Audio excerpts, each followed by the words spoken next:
The Ready, Set, Grow podcast is sponsored by Ag Expert, software designed for Canadian agriculture. Visit them today at agexpert.ca.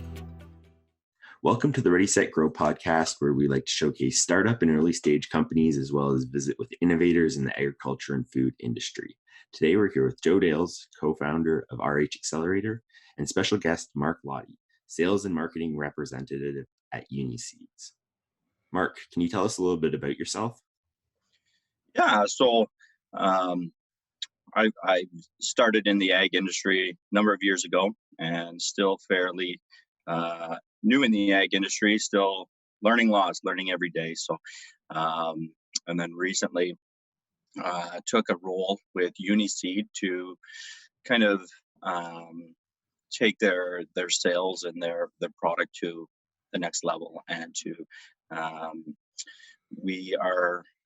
we've been around for quite some time in the industrial hemp space.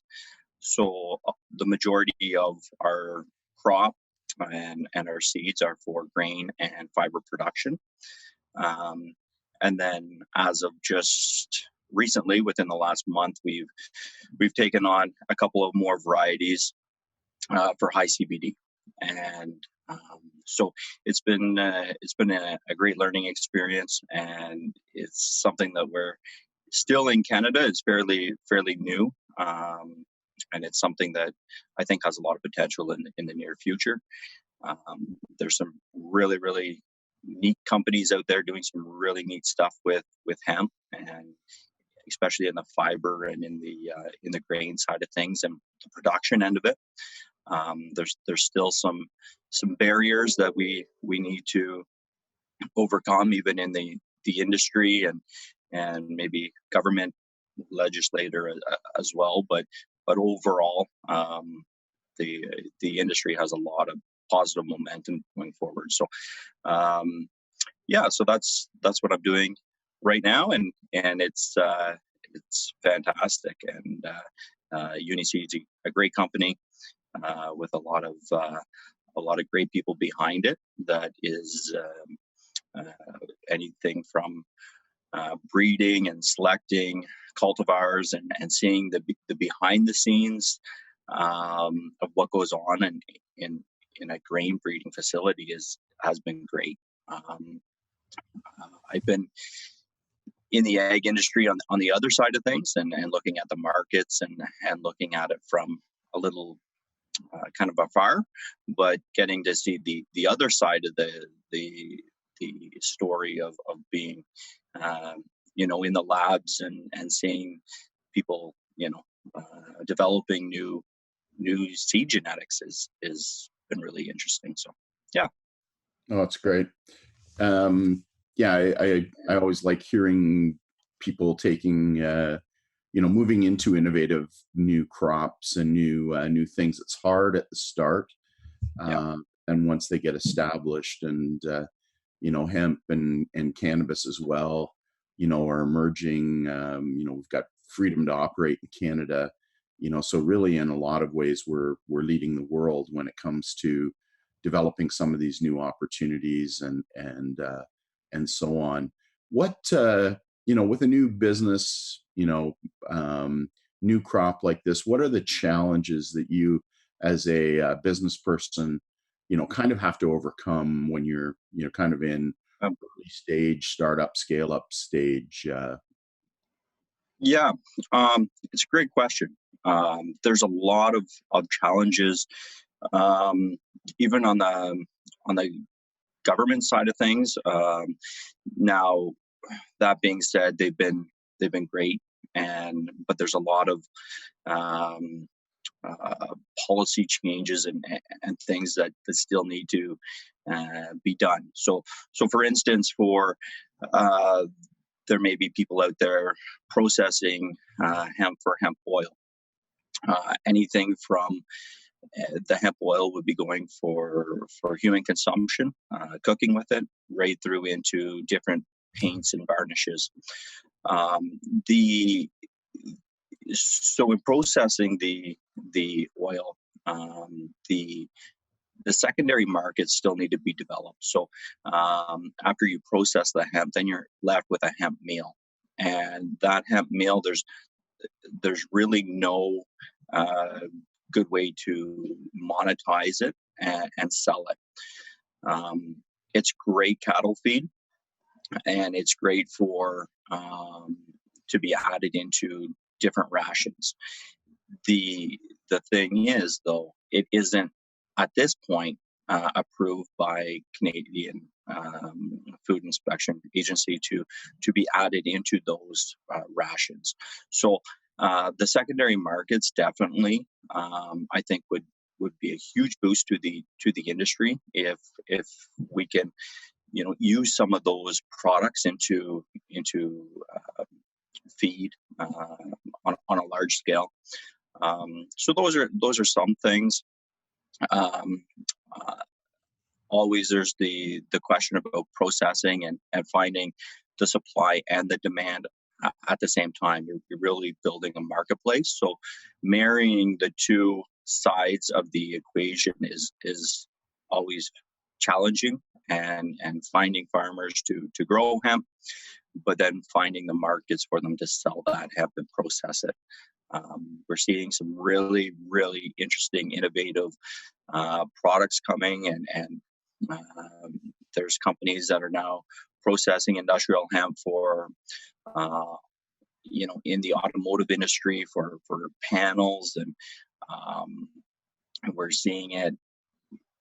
Back a number of years ago, you think of industrial hemp, you think of hemp rope, and it really grew from that. And there's so many more things that it can be used in, concrete and construction material. And now there's companies that are making hardwood flooring out of hemp. So it's really growing. But again, um, just continued grinding away, so to speak, and getting some of the policies changed so that so there's not just maybe one revenue stream from growing hemp. That yes, you can grow hemp for a certain purpose, and then there's also secondary markets to market maybe your lower grade or your off spec stuff as well. So yeah. Wow, that seems really interesting and a great Yeah. sort of new emerging market. Mhm. Are there any other areas in the ag industry that you've been looking at or interested in? Yeah, we're um, we always, I don't know, I'm maybe victim of having a bit of an entrepreneurial spirit. So you're always looking at seeing other opportunities, and not opportunities in the sense of jumping into things, but researching, seeing what's available, and seeing market trends, and that sort of thing. And I think we're going through a bit of a situation in southwestern Ontario, maybe primarily, where the entry into agriculture is extremely hard. And you think of people coming with maybe no background or very little agricultural background, and or maybe somebody coming from maybe their parents had a couple hundred acres, and now the son or the daughter wants to take over the farm and expand it. It's very, very, very difficult to do that, just with the price of land, and really the price of everything has gone skyrocketing. So um, what I've kind of been interested in a little bit as well, and I've had conversations with a couple of people that are thinking of moving forward in ag, but on a small scale, is don't think maybe conventional, and think a little bit outside the market. And we did research with Fanshawe College on microgreens and small craft, maybe vegetable production, or microgreens, or things on a small scale, and get the process down pat, and then show some cash flow. And once you're showing some cash flow, then it's something that maybe you can scale up. And so you don't need to go out and buy 200-300 acres, but maybe it's something where you literally start convert a shed on your property into maybe vertical farming, or maybe you start on a quarter acre and then grow from that. And there's awesome platforms out there. You look at Instagram, Facebook, LinkedIn, the marketing that you can do on these platforms for virtually free is fantastic, and you can get so much exposure and take advantage of that, and it's kind of one foot, kind of get your foot in the door, so to speak, and meet people. I really enjoy what you guys are doing in London, and London's becoming, and a large part of this is you, Joe, really a food innovative place, with the Western Fair District, and what you guys are really trying to do there with the Grove and so on. So yeah, there's a lot of good opportunity out there, and I always try and start small and get your process in place, and show cash flow, and then once you've conquered that, then take the next step. So yeah, You're we're really blessed at RH Accelerator, working with young founders, and that's what we're passionate about, supporting. And you definitely are entrepreneurial, and we're really excited about your development and how well you've done as a young founder, and looking for those innovative, emerging, blue ocean type spaces. So that's terrific.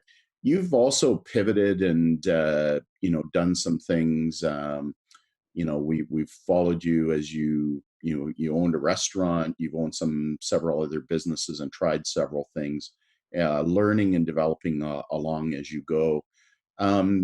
For the younger, earlier stage founders that haven't done it before, what's it take to be successful, even when you pivot and you make some changes?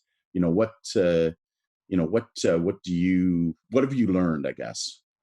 Wow. I got a master's in hard knocks, so no, but it really, we all have that master's too, right? Yeah, you really, when you develop a business plan, quite often you have a set roadmap, and you have expectations that I'm going to get to a certain stage at a certain time frame, and everything's going to go hunky dory. Life happens, things get in the way, and being adaptable and flexible. And sometimes you're on a path, and you think that you know what your product is going to be, your target market, exactly how you're going to get there. But in doing the research and putting the actual product to market, and then listening to your customer base, quite often you got to pivot from that, and you got to change maybe your approach, maybe you got to change even your product a little bit. So to be adaptable is really something that I think is important. Also having tremendous connections. I remember going back, this is a number of years ago, you mentioned to me, Joe, about being prepared and looking for opportunity, but preparing yourself for that opportunity. So when that opportunity does arise, you're in the position to take advantage of it. And so that means everyday learning, improving yourself, and improving your connections, and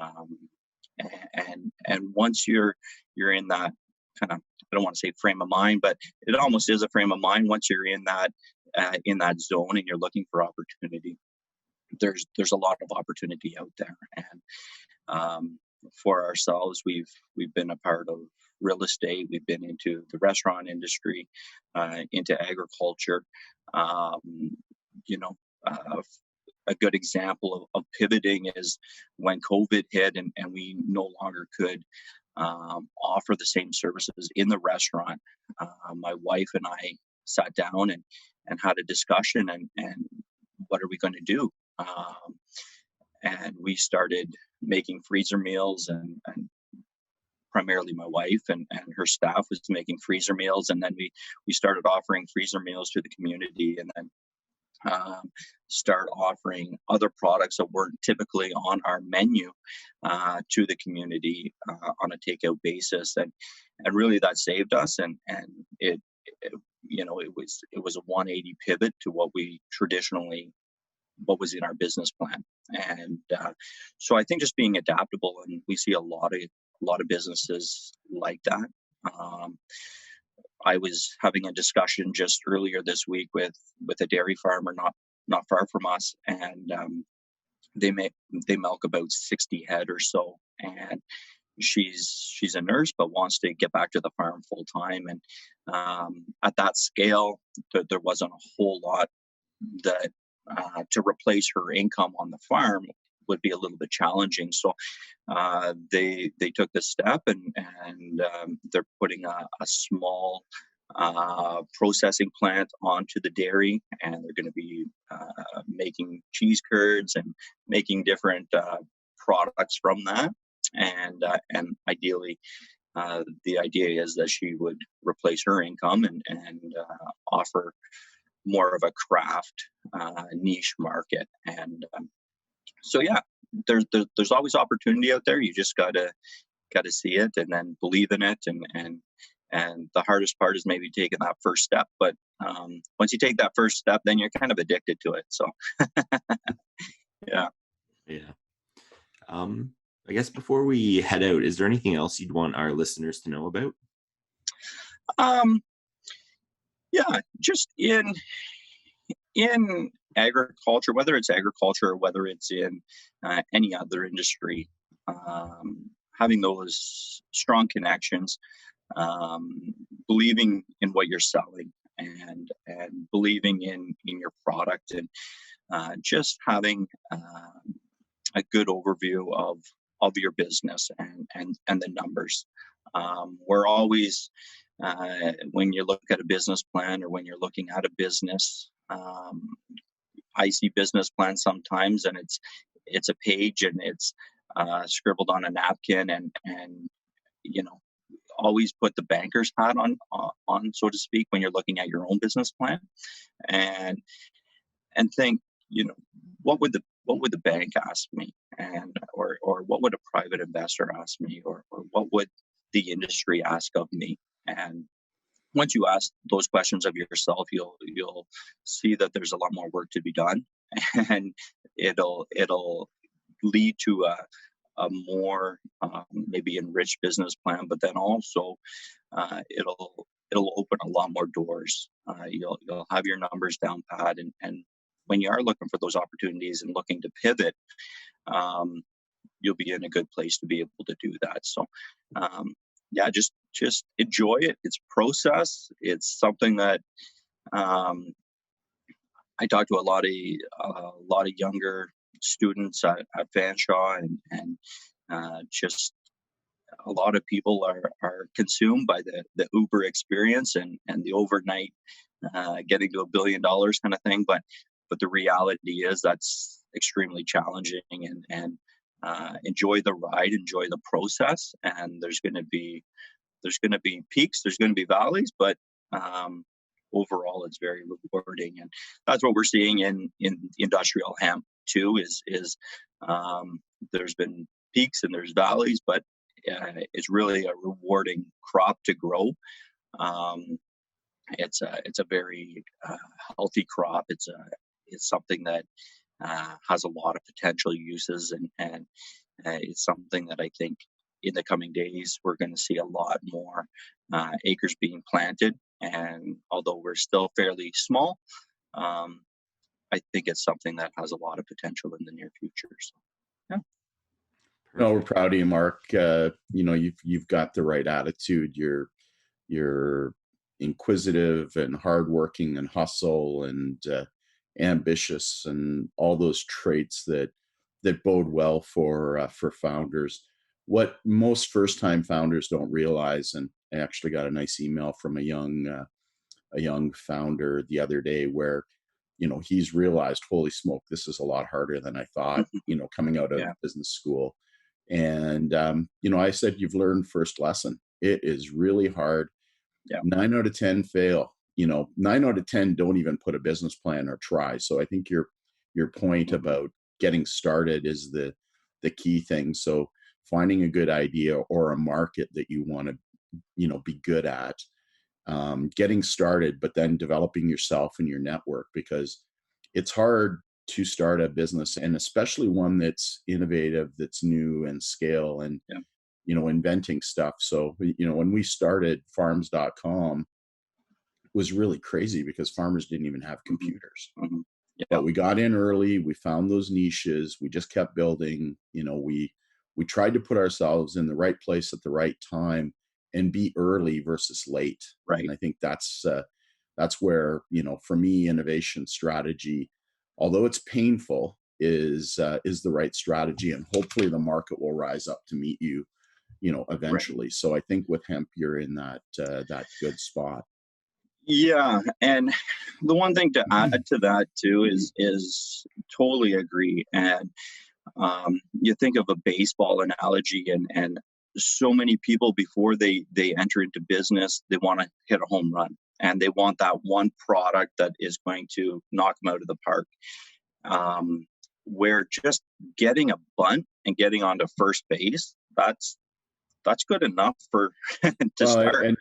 And I use the analogy too. It's quite a step up from T-ball to facing a 99 mile an hour fastball. Right? Yeah, that's right. So you need to be good at baseball to go up and stand at the plate and even get hit by a pitch or a bunt. Yeah, that's right. And so it's that same analogy. Yeah, and and just enjoy it, enjoy the ride, and there's going to be heartbreak, and there's going to be, but there's going to be so much reward too, and that's really what it comes down to. I'm at the stage now where I'm starting to see even my kids become a little bit entrepreneurial, and they're growing in the summertime. They're growing vegetables and selling it to the grandparents. So I mean, that's pretty that's pretty good. So hopefully we have a next wave too coming behind us. So if people want to connect with you online, how can they do that?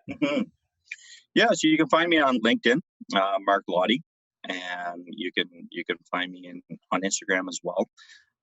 If you want to learn a little bit more about industrial hemp, you can go over to UniSeed.ca and have a look, and you can see our different cultivars that we do currently offer into the Canadian market. We also do sell our grain and fiber varieties into the US as well. And then also we sell it all over the world. So we do have connections into Europe and into Australia, South America, all over. So we really are a global business. So those are some areas that you can find me and reach out to me. So perfect. That's great. Thanks, Mark. Yeah, no problem. Thanks for having me. I really appreciate it. And I've been following you guys for quite some time now too, and really appreciate what you guys are doing for small business and medium-sized businesses in London. So keep it up, and we'll talk again soon. And I just wanted to thank our listeners for tuning in today, and thank you again, Mark, for joining us. Thank you.